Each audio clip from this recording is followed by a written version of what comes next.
James chapter 5, we'll try again. We'll try again. James chapter 5. Hallelujah. From verse 13, I'm reading again from the Amplified. Is any among you afflicted, ill-treated, suffering evil? You should pray. Is anyone glad at heart? You should sing praises to God. I'm not feeling you at all. I need to hear you. Thank you. I borrowed that from the youth. Say, Pastor, I'm feeling you. Amen. Praise God. Verse 14, is anyone among you sick? You should call the church elders, the spiritual guide, and they should pray over him, anointing him with oil in the name of the Lord. The prayer that is of faith will save him who is sick, and the Lord will restore him. Listen to me, the prayer we've prayed this morning, not because we prayed it, but because we obey God. You are saved. Now, when I say saved, I'm not talking about just salvation of going from darkness to light. That is true. That is good. That is basic. But salvation is in all its fullness. Saved from pain. When you are saved out of something into something. Is somebody listening to me? Okay. The Bible says that, and the prayer of faith will save him who is sick. I believe that everyone that is sick here this morning and everyone that we prayed for, whether they are here or not represented, that they are healed from their sicknesses. In the name of Jesus, that every poverty is broken, every hold of darkness upon our life is destroyed.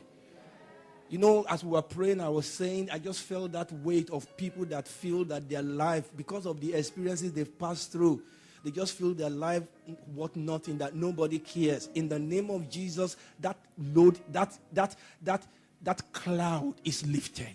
In the name of Jesus. Because listen to me, you cannot give what you don't have. Not even to God. If I feel I'm nothing, if I feel my life doesn't worth anything, then I cannot give anything of worth to anybody else.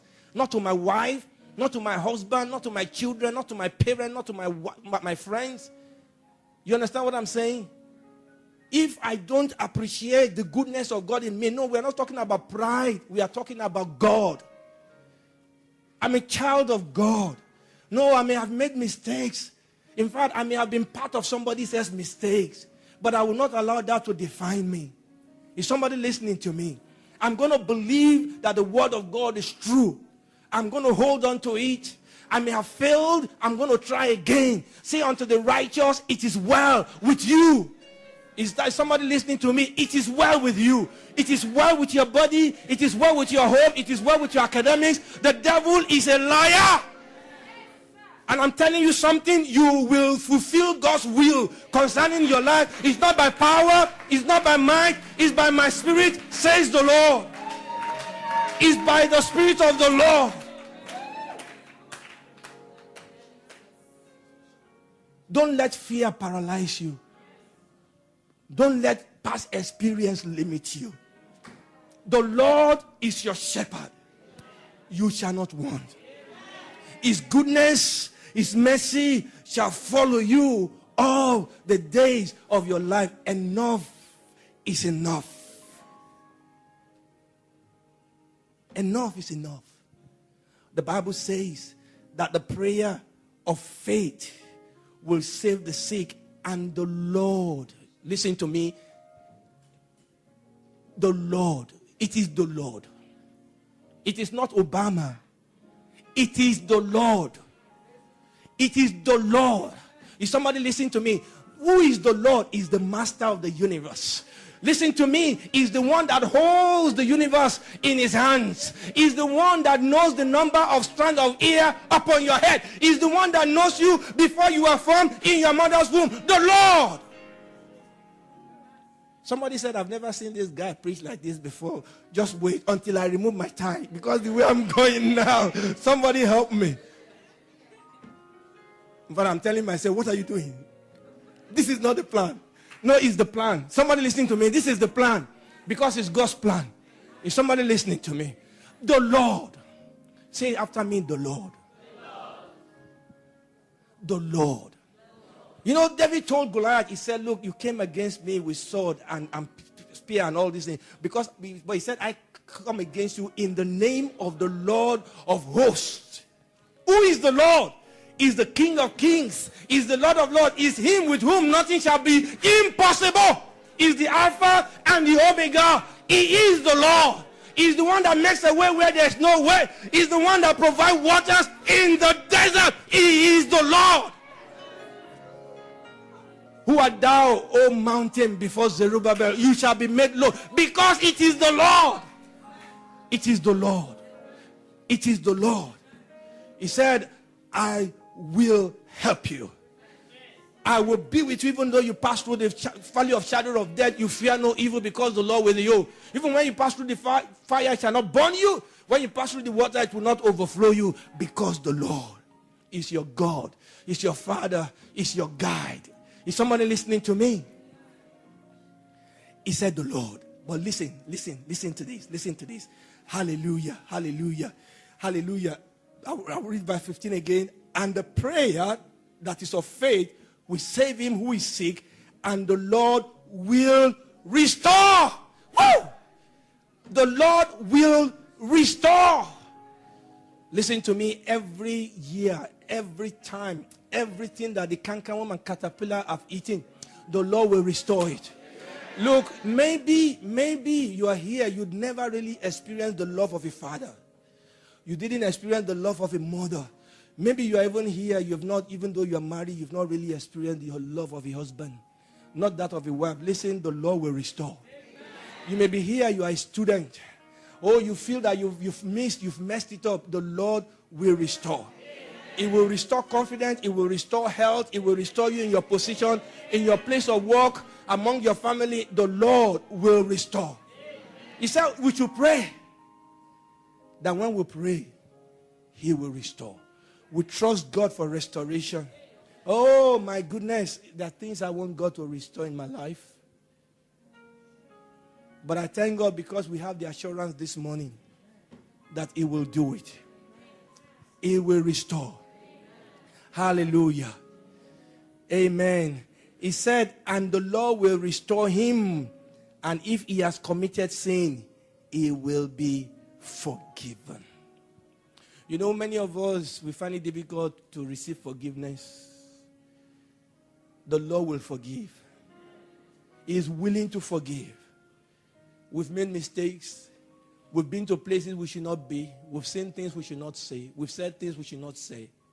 We've touched things we should not touch. We've sat down in places we should not sit down, but the Lord will forgive if only you will ask Him to. Is somebody listening to me?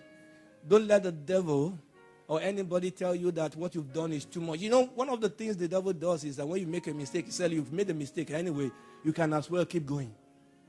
No, we don't want to keep going in that direction. The Lord is asking us to come back home.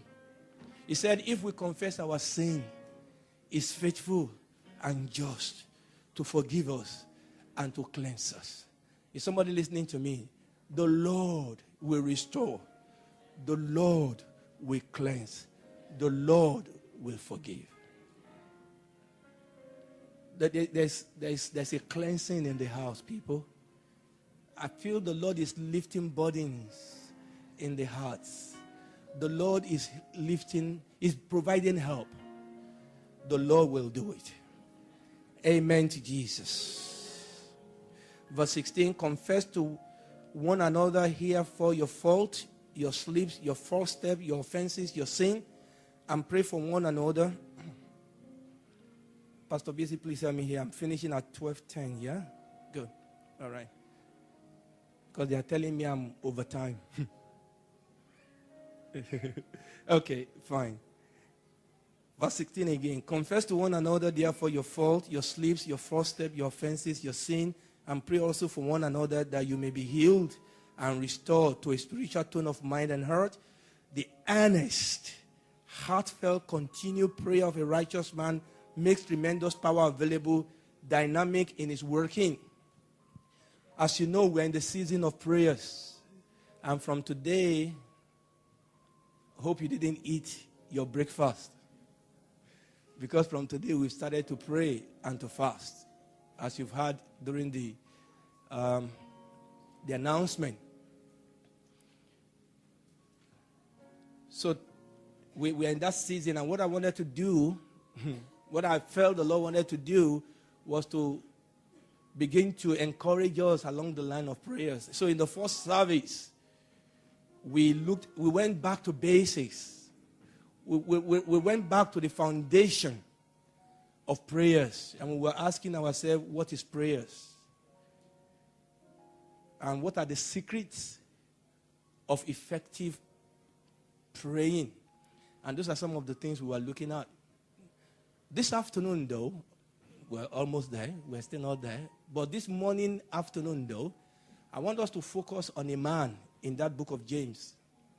We met him in the first service, but we didn't really talk to him.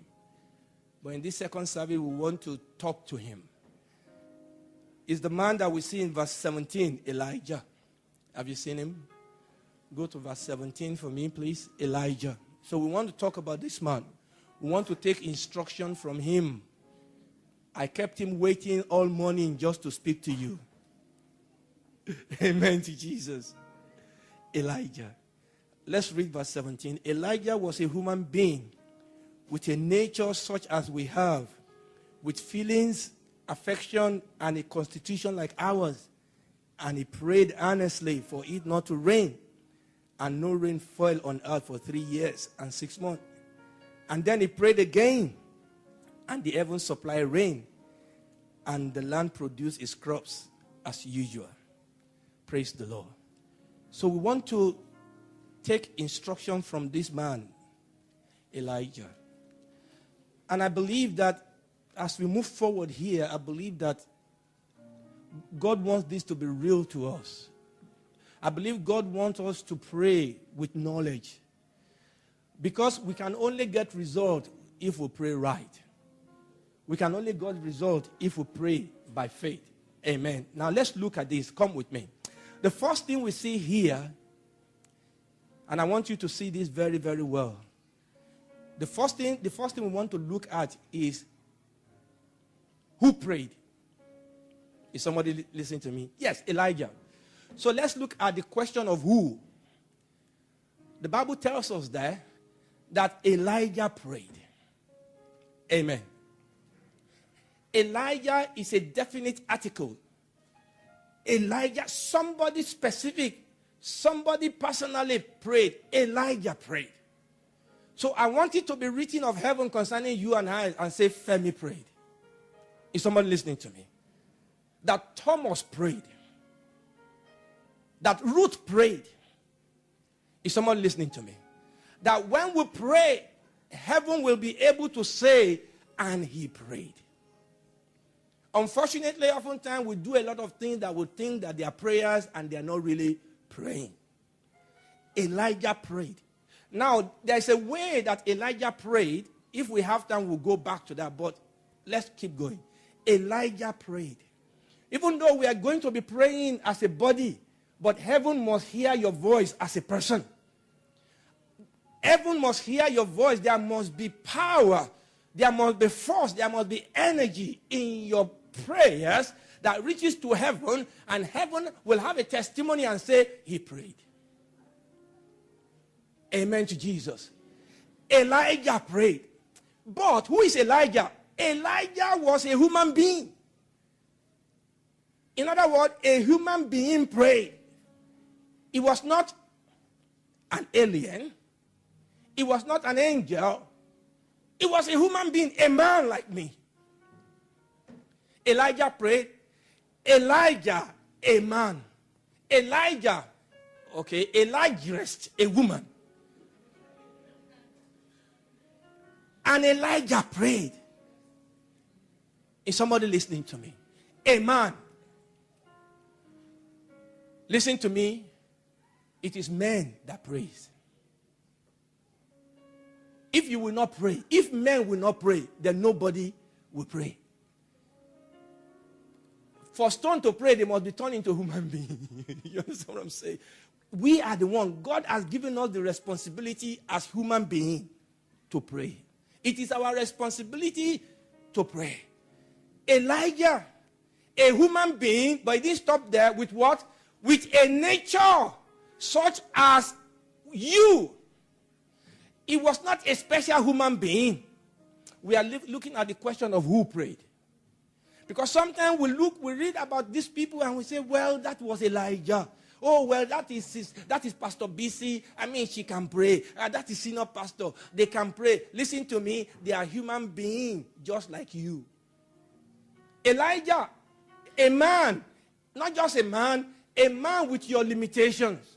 In other words, Elijah didn't always feel like praying.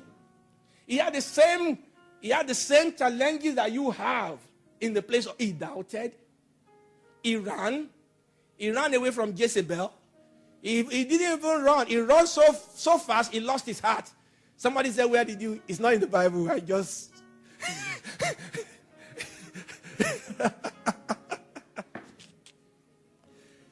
Elijah ran. He was afraid. But he still prayed. No, what I'm saying is that I'm encouraging you that Elijah, with all his anointing, he was a man. A man with the same feelings. A man with the same affection. A man with the same constitution as you. He has his shortcomings. He has his fears. He has his limitations. But he still prayed. Is somebody listening to me? If Elijah can pray, then I also can pray. Hallelujah. But let's go on because of our time. Let's go to the matter of what he did. What did Elijah do? He prayed. We've already mentioned that. But he didn't just pray. The verse says he prayed again. Elijah prayed, but Elijah what? Prayed again. So if you fast today, fast again. If you pray today, pray again. It's again and again and again. Elijah prayed, but Elijah prayed again. Somebody said, but I fasted last year, fast again this year. But I fasted in January. Okay, Elijah fasted again. You prayed in January, pray again. But I pray for him again. But I gave him yesterday, forgive him again. Do it again. Is somebody listening to me? But you know the beauty about doing it again, because the God of again will bless you again. The God that heard you the first time, he will hear you again. Is somebody listening to me? He prayed again. But let's look at the issue of what happened. We've looked at the issue of who prayed. Elijah did. We've looked at the issue of what he did. He prayed. But what happened? Let's look at this. Verse 17 again. Elijah was a human being with a nature such as we have, with feelings and affection and a constitution like ours. He prayed earnestly for it not to rain, and no rain fell. Now listen, there's something I missed from what he did. I said he prayed, yeah? I said he prayed again, but there's something I missed there. He also prayed specifically. He prayed precisely. His prayer was not, God bless me. And God said, what blessing do you want? He prayed again, but he also prayed specifically. The Bible says Elijah prayed that it should not rain. And then he prayed again that it should rain. He prayed specifically. You must learn to be specific in your prayers. Allow the Holy Spirit to guide you into specificity of prayers. But what happened? He prayed earnestly for it not to rain, and no rain fell on earth for 3 years and 6 months. In other words, God answered his prayers. Elijah's prayer was not answered because it was Elijah praying. Elijah's prayer was answered because he was praying to God. But there's something Elijah did, and I'm going to mention that. I've jumped it intentionally, but I'm going to mention that and we will close. Now let's go back to verse 16. The second part. It says, the earnest, heartfelt, continued prayer of a righteous man makes tremendous power available, dynamic in his working. This was the secret of Elijah's effectiveness in the place of prayer. Number one, he was a righteous man. So are you. We are the righteousness of God in Christ Jesus. He is our righteousness. If you are born again, his righteousness has become your righteousness. Our standing before God is the cross of Jesus. You come to him as a son, accepted to the Father. That's your standing. You come to him in the name of Jesus. That is your righteousness. You come by the way of the blood of Jesus. That is your righteousness. You come by the word of God. That is your righteousness. That, Father, I've come because your word says that if I ask you anything according to your will, you do it. Father, you said that I should come boldly. And then you come to him by his word. That is your righteousness. He was a righteous man. Is somebody listening to me? The earnest prayer of a righteous man. But when a righteous man prays, they pray what? Earnestly. Now, this is always the problem. Now, listen to me. Your earnestness in the place of prayer is not how loud you scream. Even though that is okay. Screaming is not necessarily a measure of earnestness. It can be. Don't misunderstand me. You know, sometimes, I don't know, sometimes I want, Jesus, God help. Sometimes I go on the live stream and I watch myself and I thought, what? Why am I jumping like that? It is earnestness. I don't want to jump, but something. As I begin to pray, something just grab a hold of me. It's not from the outside. It's something on the inside. So prayer, listen to me. Prayer is first of all worked in you before it is worked out of you. Elijah was earnest in the place of prayer. Because there is a reality, number one, of God. Are you following what I'm saying? In the place of prayer, you must be consumed with the reality of God, number one. You must be consumed with the reality of the will of God, number two. And you must understand the reality of the need of the moment, number three. And that is what produces passion. Is somebody listening to me? You know the reality of God and the will of God, and you see where we are, the need, and you know that God is there to make a provision, and that creates a passion in you, an earnestness, and you start praying. And you say, but God, you said in your word that the glory of the latter house shall be greater than its former. But look where we are, Lord. That is where the passion comes from. You will be like Daniel and say, but Father, you said we are going to be here only for 40, 70 years. What's going on? It's already 40 years. That is where the passion comes from. When you as a woman, you say, but Lord, you said in your word that great shall be the peace of my children. Lord, you said in your word that two will be better than one. What is happening in my home? That's where the earnestness comes from. But if you say what will be, it doesn't really matter. And then your prayer will not be full of passion. Is somebody listening to me? Yes. When that hits you, you will scream. When that hits you, you will shout. When that hits you, the Bible says that, oh my goodness, the Bible talks about the Holy Spirit, groaning with a word that you cannot utter. I've been there. I wish I can be there many times. Sometimes you come to a place and you cannot pray. All you can say is, oh God, oh God, oh God. There's no word. There's no word. And you say, God, oh my Jesus.